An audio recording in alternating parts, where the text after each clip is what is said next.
Thailand தலைநகர் பேங்காக்கில் ஒரு பெரிய சாலை இடிந்து விழுந்ததற்கான காரணம் குறித்து அவசர விசாரணைக்கு அந்நாட்டு பிரதமரும் உள்துறை அமைச்சருமான அனுதின் சான்விராகுல் உத்தரவிட்டுள்ளார்.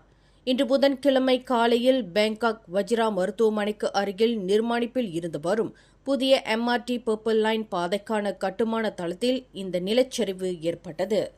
யாருக்கும் காயமோ அல்லது உயிரிழப்போ ஏற்படவில்லை என்றாலும் இந்த நிலச்சரிவு ஒரு போலீஸ் நிலையத்தை சேதப்படுத்தியது.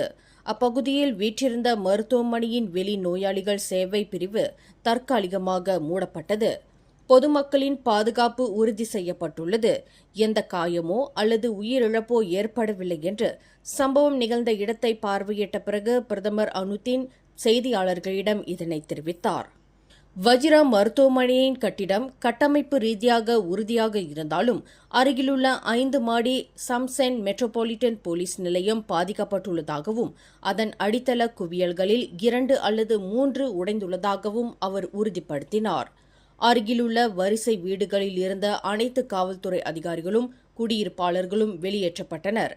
இந்த திட்டத்திற்கு பொறுப்பான தாய்லாந்து மாஸ் ரேபிட் டிரான்சிட் வாரியம் அனைத்து சேதங்களையும் மதிப்பிடுவதற்கும் இதற்கு பொறுப்பானவர்களை அடையாளம் காட்டவும் பணிக்கப்பட்டுள்ளது. மேலும் செய்திகளை தெரிந்து கொள்ள கீழே இருக்கும் பெல் பட்டனை அழுத்துங்கள். உங்கள் மகிழ்ச்சியை வெளிப்படுத்த லைக் மற்றும் ஷேர் செய்யுங்கள். தொடர்ந்து திசைகளோடு இணைந்திருக்க சப்ஸ்கிரைப் செய்யுங்கள்.